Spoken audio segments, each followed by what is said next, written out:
Hi, it's the Chappiness guy. Welcome to today's episode of Vestibular Talks. Today's special guest is Dr. Janine. Dr. Janine, also known as Dr. Dizzy Debrito, DPT, is a doctor of physical therapy and a vestibular rehabilitation specialist. She's here with us today to discuss vestibular conditions, treatments, and different options to regain our life or get it back to somewhat normal. I hope you enjoyed the episode. Remember to like, share, and subscribe. On your happiness, guys.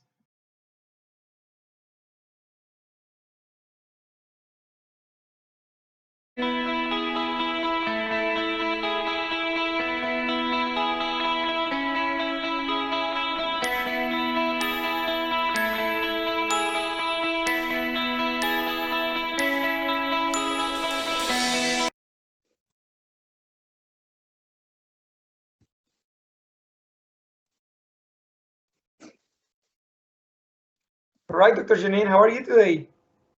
I'm good. Thank you for asking. How are you today?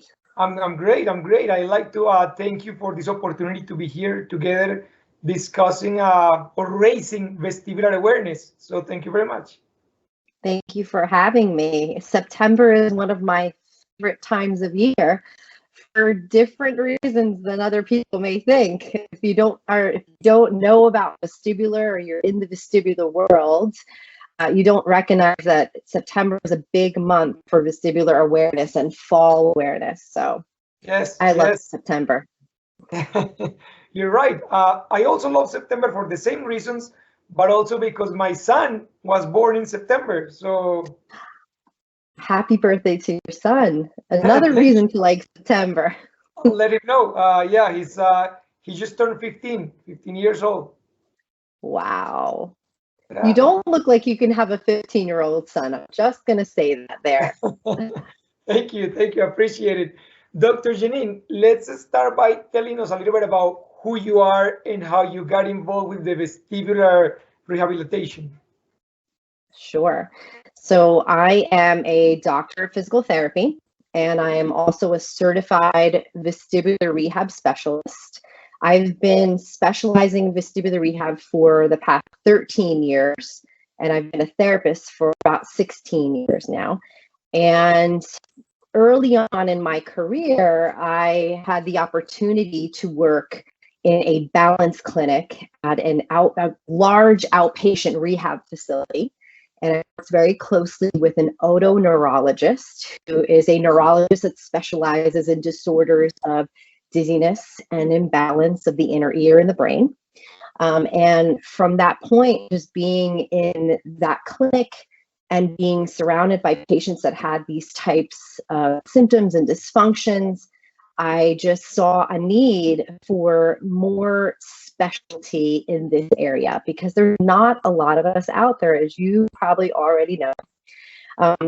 I just really loved this specialty. I loved working with these patients. I love everything about the brain and inner ear. And I continued to take classes and coursework and advanced training. I eventually got certified in vestibular rehab. And since then, I've just been building upon that certification with advanced classes. I've been teaching. I do in-servicing for other professionals that want to learn about vestibular and want to learn about vestibular rehab. I also really enjoy educating the community and the public to bring more awareness about vestibular conditions, because for a lot of people who have these problems, these issues, these diagnoses seem to be invisible to other people. So I think it's really important, as someone who specializes in this, as a healthcare professional that takes care of these types of patients, that I am also gaining awareness so that there's more understanding and more empathy for patients in general and for the world. I love it. Everything that you said, I love, because you're right. Especially as a patient myself, when you feel that a medical professional like you acknowledges that the vestibular conditions are real and how debilitating they could be to someone's life, it makes you feel like that okay, I'm not going crazy, like this is real. because a lot of medical doctors, which I'm not hating on them, like they do great at a lot of other things, but a lot of medical doctors, they basically say, oh, no, you don't have vestibular problems, it's just anxiety. Or they diagnose everything with vertigo. They're like, oh, you have vertigo. Okay, well, vertigo is not a diagnosis, it's a symptom, as we all know. But many of them just throw the word vertigo and they're like, oh, you have vertigo, go home and take meclizine for the next 3 weeks and hopefully it resolves. Like they don't really educate the patient enough to make them feel acknowledged and to make them feel like, okay, this is a real condition that could be something as quote unquote simple as BPPV, or maybe it could be vestibular neuritis, or it could be one of the many other vestibular conditions. So I thank you, because doctors like you make the invisible visible, and that means a lot to us as patients. Now, doctor, prior to me getting a vestibular disorder, I had never ever heard the word vestibular in the past before, and I took my balance for granted, as many of us do. The only moments when I knew about my balance system was whenever I had like a car motion sickness, or I was in a roller coaster and I was like, okay, I'm feeling pretty dizzy and pretty nauseous. Those were the only circumstances where I felt, okay, there is something to this whole balance system. What do you feel we can do as people, and you as a professional, to raise awareness and let people know how important their balance system and organs are to their everyday life? I think that you said something, and your experience and what you're sharing is something that I've heard tons of times before. That patients will go to their primary care physician or their general care physician, and maybe even to someone that they think they're being referred to, a specialist, and their symptoms are not validated. And it's really unfortunate that the typical patient that has a vestibular disorder will see between 3 and 5 doctors before they're diagnosed. Yeah. And it's really unfortunate that getting the diagnosis and the proper diagnosis is half the battle to knowing what's going on with you. And you start to believe some of the things that you're being told. Oh, it's all in your head. Well, oh, you look fine. Well, how do you have vertigo? Or how are you dizzy? You're walking around and you're functioning. And, because we can't be inside someone else's body and feel what they feel. So I think one of the things that you said that was important is you always noticed about yourself that you were motion sensitive. And that could be an early sign of a vestibular issue. Sensitivity to movements, especially rotational movements like roller coasters and boats and things to that effect. Sensitivity to visual information, so flashing lights or things that move quickly. The movie theater is something that can commonly trigger episodes in patients that have a vestibular problem. So, not just passing that off as something, oh, that was probably just, I was anxious, or it's probably nothing. Speak up and mention this to your doctor and keep mentioning it. And if you don't feel like you're getting what you need from that physician that you're in their office, ask for someone else. Go and see a different physician. That's your right as a patient to pursue the answers that you need and advocate for yourself. Because you're right, a lot of general practitioners and physicians that don't specifically specialize in this type of issue or these problems, they don't have the expertise and they don't have the equipment to really diagnose available to them. So they have to send you to someone that can, and they're out there. And if you have trouble finding it, there's resources now for us. Yes, and you are completely right about the early signs of vestibular sensitivity that we brush off as, oh, it's nothing, because there is not enough education out there about the vestibular system. So you're right, like in my experience, motion sickness with the vehicle also, I know this happens to a lot of people, but it happened a lot to me, that whenever I was driving my vehicle and I would come to a stop, if the car next to me, to my peripheral vision, was moving backwards, I would feel like my car was rolling, and I'll step on the brakes really hard, but I wasn't moving. I wasn't rolling anywhere. So that happened to me a lot. And also, for example, being on the movie theater watching a 3D movie, I would get extremely dizzy, and I would tell my wife, I'm like, ugh, these 3D movies are just gross. Like they make me feel weird. And she's like, why? They don't make me feel weird. And I'm like, I don't know, something about me that I just don't like 3D movies. But I never associated it with being part of the whole vestibular system itself and the vestibular warnings that my body could have been getting early on. So what kind of you mentioned something that is great that not many people relate to vestibular, our vision. You said flashing lights in movement, like for example the TV. It's been 2.5 years for me. I cannot watch TV. I can be in the computer for a bit, but movement from the TV, it triggers me for whatever reason. Why is that? Like why are visual stimuli influences how we feel with the balance? So our vision is so important for our balance system. It's one of the three sensory information systems that our brain gets information so that we know where we are in space. So if you're being triggered visually by different types of movements or lights, it's there's an issue going on in the vestibular system that involves your vision.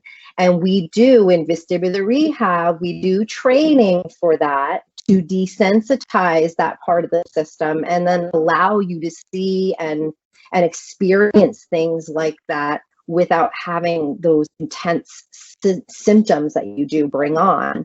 Now, it depends on the type of problem as well, the type of vestibular issue, because we know there's a lot of them. Oh, yeah. We can't always get rid of every single trigger, but being aware of what the triggers are and being able to manage those triggers are really important for a patient that has vestibular disorders, especially those that are visually triggered. Yes. Now, doctor, let's talk a little bit about some of the few vestibular disorders that are out there. Let's start with the most common one, that is BPPV. What's Yeah. BPPV and what are the symptoms? So BPPV is well, let's start with what it stands for. It's BPPV, benign paroxysmal positional vertigo. It's a huge mouthful. That's all, yeah, it's But a lot of words. basically, the first B is for benign. It means that it's not caused by anything life-threatening. So it's not caused by a tumor or an unstable lesion going on. Paroxysmal means that it comes on suddenly. Positional means that it's triggered by positions, the head or the body. And BPPV and vertigo.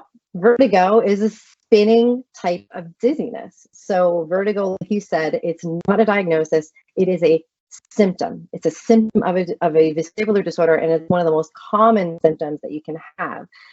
So it is a spinning type of dizziness. And basically what happens in BPPV is we have our vestibular organs inside our ear, and they consist of labyrinth canals. And these canals are filled with fluid. Those canals are very sensitive to position and speed of movement of the head, of the body. So we have these tiny little crystals that are part of that organ that help us sense motion.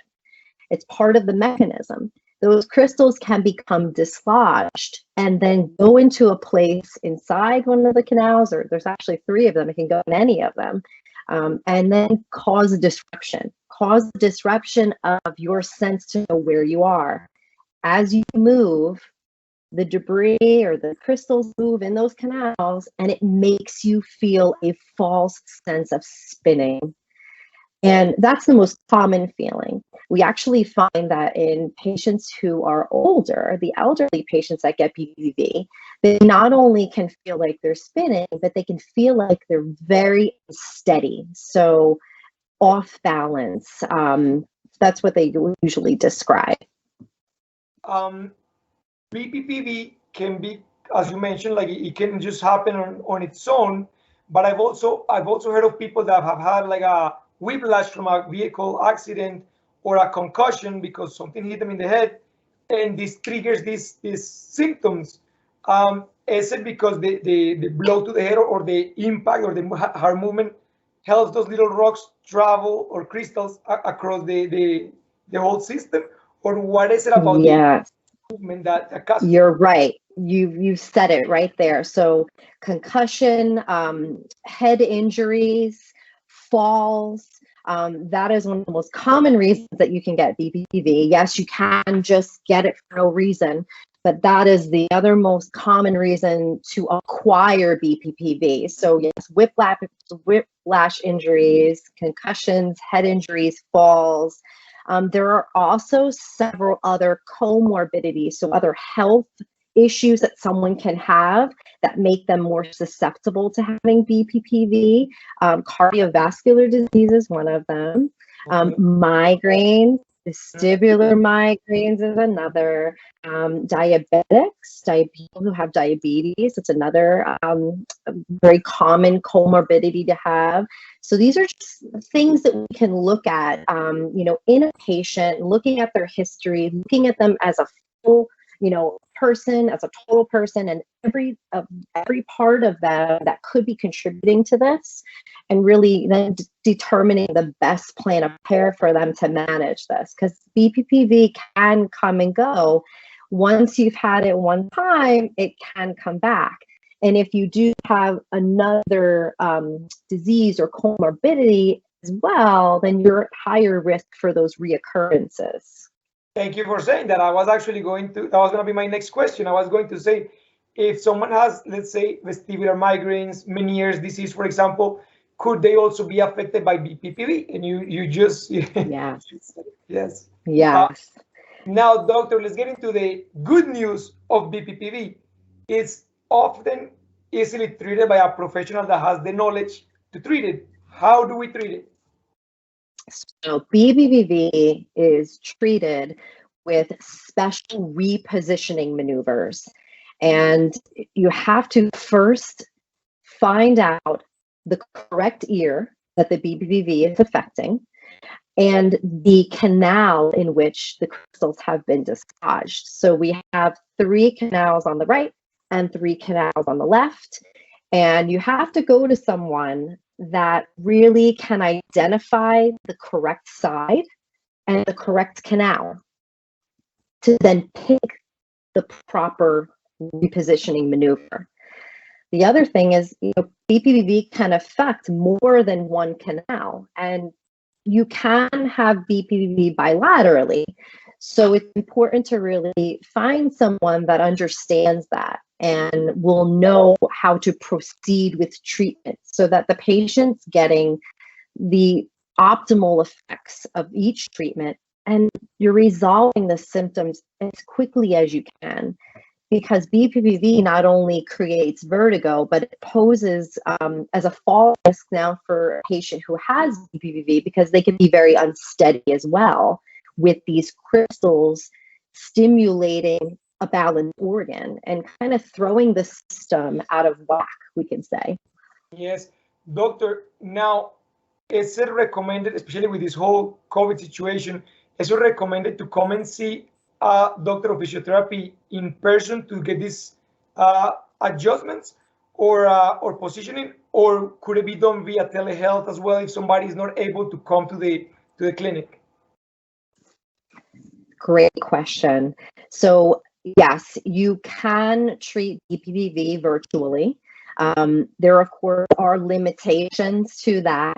If a patient has a very severe case, if a patient has a case where multiple canals are involved, it may be more difficult for that patient to resolve that BPPV just having the therapist virtually assisting them.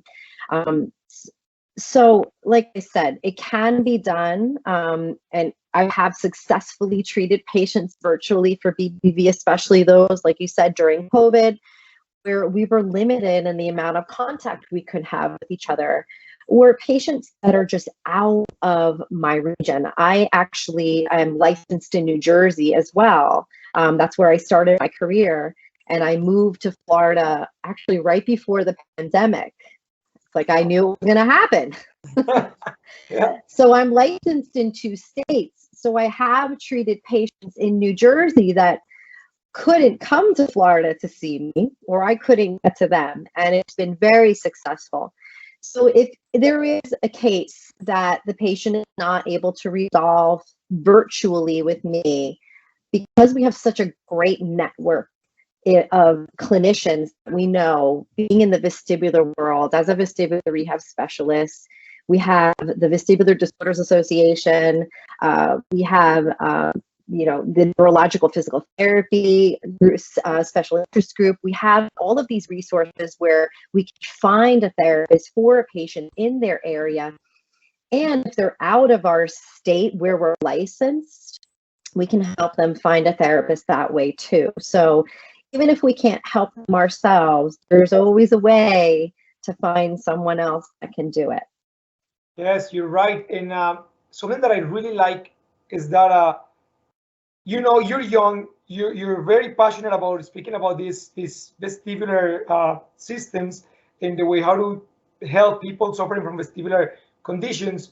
I like that more and more doctors like you are coming young with an open mind, with finding ways to help, because a lot of other patients in the past that could have been suffering from these conditions might have been diagnosed with anxiety, or you're just crazy, or you just need to go in antidepressants because you might be depressed, which, I mean, yes, antidepressants do help in a sense, but still, these are conditions that seem to be nowadays more and more normal, I guess, and more commonly seen as, okay, this is common, we can treat it, rather than a taboo or like, oh, well, maybe you're just crazy type of thing. So I love that more and more doctors like you are open-minded, are willing to like explore and help people out there with these conditions and tell them, hey, you know what?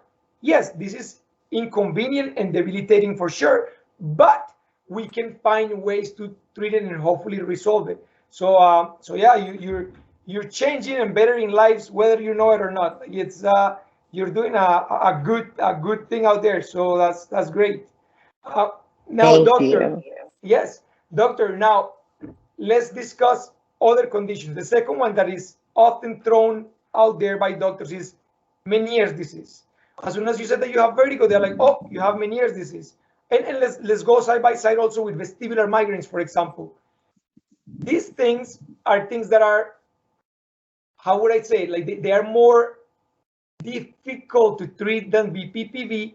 However, you can find a level of how would I put this? Like a level of functioning again and resuming your normal activities by doing vestibular rehabilitation therapy. What's vestibular rehabilitation therapy? And is it tailored to each individual patient, or is it common for everybody? Yes, that's a great question. So you're right. Diagnoses like Meniere's disease and migraines, vestibular migraine, they're more chronic conditions. BPPV is something that's more acute, and we can resolve it quickly. So it does take a little bit more time for these types of things, central vestibular disorders, chronic vestibular disorders, to improve, but they can improve. And you're right, you can get to a place where you can function and you can have better quality of life, and you're managing your system, your symptoms, and know what to do as a maintenance program, going to vestibular rehab and learning those techniques and those exercises and coping mechanisms that we can teach you to be able to manage these types of issues. When you do vestibular rehab, let's say that my case, for example, I come to you and I say, Dr. Janine, I'm extremely triggered by visual stimulation. What could be some of the exercises, for example, to be given to me versus somebody that doesn't really get visual stimulation? Yes, you're right. It's not a one size fits all type of therapy. Not everyone is going to get the same exercises. We do a comprehensive evaluation for each patient and really talk to them about, well, what are the things that are triggering you? What are the things that you're having trouble with? And then along with information we get from the evaluation and the input that we get from our patients, that's how we come up with the optimal plan for them. When we know where the vestibular problem is coming from, whether it's in the central vestibular system in the brain or in the ear, in the balance organs, in the peripheral system, that's how we start to determine which exercises will benefit the patient the best. So everyone gets a different program, everyone gets different exercises, and everyone progresses at a different rate. So it's hard when you start talking about these things, and when you do find a great support group, there's a lot of them on Facebook. There are support groups through the Vestibular Disorders Association. It's hard not to compare your progress and your journey with other people's, but it will look different, you know, and you have to not lose your spirit and know that if you keep doing these things, if you keep working at it, that things will improve.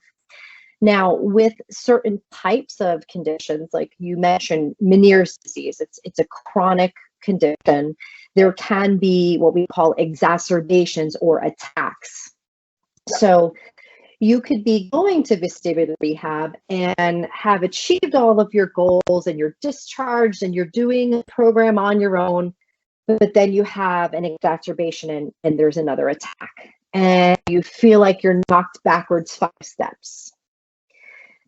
Then I would say, go back to your therapist and have them create another program for you, because it may not be that you're back 5 steps. It may be that you just have to get over this acute attack and then pick yourself back up and get back into your vestibular rehab program.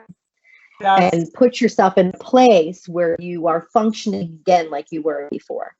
That's exactly it. You said it right. It could be I call them, instead of attacks, I call them episodes. So as patients, we need to have patience, funny enough, and we need to have like realistic expectations. Some people say, well, I've done vestibular rehabilitation therapy for 3 months and I'm still not back to 100%. And I tell them, you might never be back to 100%, but that's not to discourage you. That's just to let you know that you might have to modify your lifestyle and certain activities that you may be able to do and other ones that you can't do. For example, with me, I can drive, I can go to work, I can function, I go hiking, I go traveling, I do a lot of things, but I cannot watch TV. Something as simple that most people take for granted is like, why can't you watch TV? I'm like, I don't know. I start watching it and the world starts to move around. So people need to have realistic expectations. Often we feel guilty because we are so hard on our own that we're like, but I should be better, I should be good now. But we need to be compassionate with ourselves too and be like, hey, you know what? Vestibular rehabilitation therapy is working. It's time for it to work. And also it can work to a certain degree that maybe you're expecting way too much out of this. Like you need to be realistic and say, hey, am I better than before? Yes. And that's already a win. That's already a good sign. Maybe in the future, who knows? Maybe in a year from now, 2 years from now, I'll be able to watch TV.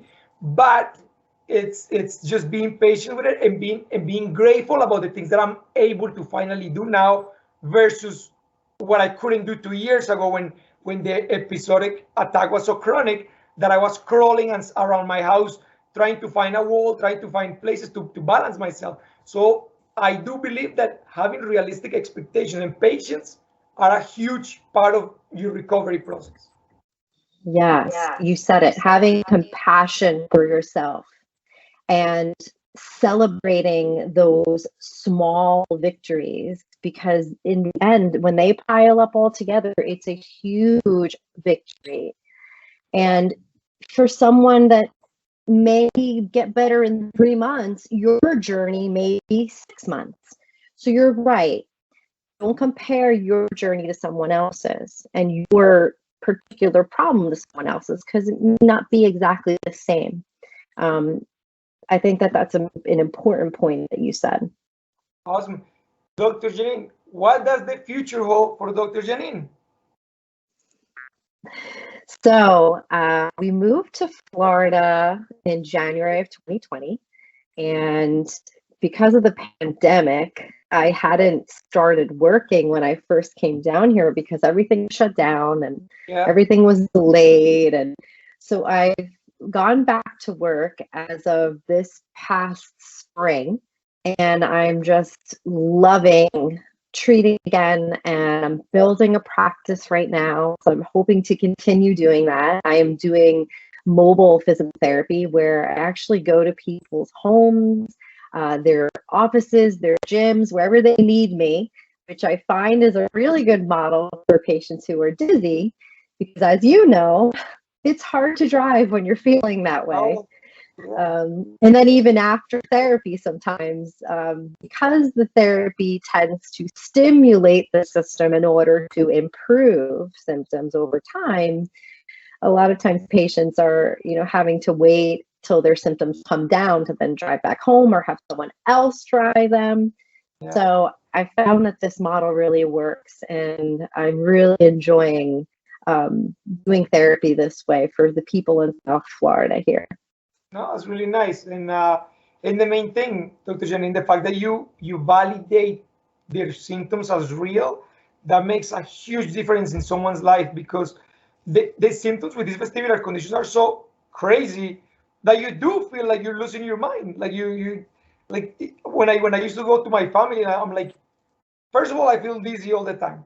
Second of all, I see like patterns in my vision, like an aura everywhere, and I see like geometrical figures. I feel like I'm bouncing from side to side constantly. I feel like the ground is like sinking under me, and they will look at me like, "What drug are you on?" And I'm like, it's so hard. It's so hard to explain to someone because the symptoms are just so out there that it's weird. So when you visit these patients and when you see these patients, the fact that you validate them, I'm sure it makes a huge difference in their life.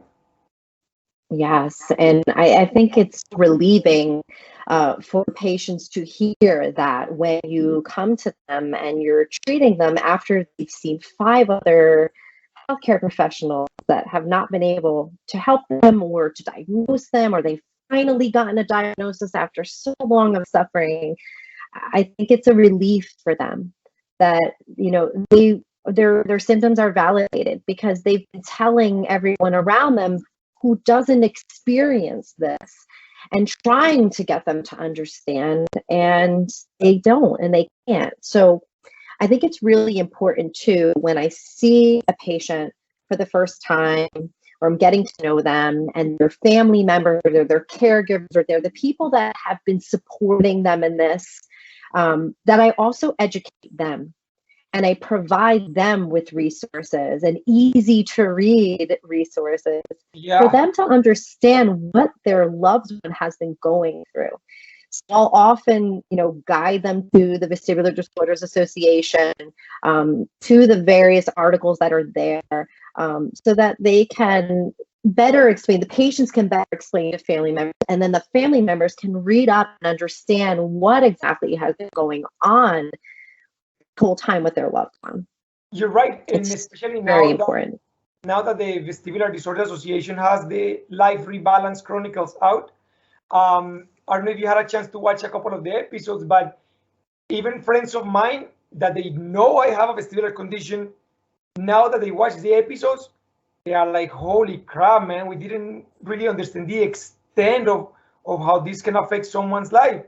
So it means a lot to me that it's like, finally they can like have a better understanding, not just by my own mouth and my own words, but by seeing other people online express how they feel and how this affects their personal life, their career, their professional life, their social life. So it kind of like gives them a perspective of like, wow, like this is very, very powerful. So yeah, it's all these resources are good. The chronicles are so moving and provide so much hope for other patients that are just stumbling upon this now, or are new to vestibular disorders. And I've been trying to share them on my social media so that I can and show the world and get the word out that, you know, these are real things and these are real feelings that these patients are experiencing. And I don't think I've watched one yet where I haven't cried. So Same here. it's very powerful, you're right. And I'll share a little bit of something personal with you as well. We're gonna get a little vulnerable here. So I started treating vestibular symptoms and diagnoses and specializing in this 13 years ago. And then a few years after this, I actually found out that I myself have vestibular migraine. So to go through vestibular symptoms and to have a vestibular diagnosis myself gave me so much depth of understanding and compassion and empathy for the patients that I see, even more so than I had before, because I now understand a lot of what they're telling me in going through this. And I have a mild case of it knock on my desk right now. I haven't had an episode in a while, but I know my triggers and I can manage them. And I feel like, you know, it's important for me to share that with people that I'm seeing, that I'm treating, so that they know I understand them and I see them, and that I am so passionate about helping them to achieve their goals and get better. Yeah, that's you're right. You have a very unique opportunity to kind of like have them relate to you, and you relate to them because you share something in common that is extremely debilitating. But when they see you and they see that you're doing better and that you're able to help others, that might give them the hope that, okay, this does get better, and maybe I can also provide someone else with hope as well. So that's great. Dr. Janine, where can people find you if they want to learn more about you? So I have a Facebook page and an Instagram page. It's Dr. Dizzy Debrito, DPP. I can maybe have you posted underneath the post that we do for this video. I also have a website for the company that I work for, is MovementX Physical Therapy. If you Google us, we'll pop up, but you can find me on there. I will be under the Florida location in Parkland, Florida. That's where I am, where I'm based out of. And I serve the counties of Broward and Palm Beach County in South Florida. If patients are in New Jersey, I also can treat virtually in New Jersey because I'm licensed there as well. So you can find me on all three of those spaces, and always feel free to reach out. If you are outside the states that I'm licensed, I will still try and help guide you in the right direction and find resources for you to get the help that you need. Awesome. Dr. Janine, this channel is called Find Your Chappiness, which means find your happiness. How does Dr. Janine find her chappiness? Oh, lots of different ways. So I have a 6-year-old son. So spending time with him and my husband, that makes me incredibly happy. I also now live in my happy place. I've always wanted to live in Florida and South Florida. So my husband and I decided almost 2 years ago now that we were going to do it, and we took the leap, and my happiness is definitely here. I also really enjoy meeting people, going out in the community, spreading awareness about fall prevention and balance awareness and vestibular. And I'm very passionate about my profession and getting better at what I do so I can help as many people as I can. And I think the last thing that makes me really happy is I am a horseback rider. So I love horseback riding. Yes. That's awesome. That's awesome. And I love horses. There is something so human about them when you look at their eyes. Like, it's just something like, it's almost like you connect with them. I love horses. They're just great. Yeah. Me too. That's awesome. Dr. Janine, I said this at the beginning before we started recording, and I'll say it again. I love your curly hair.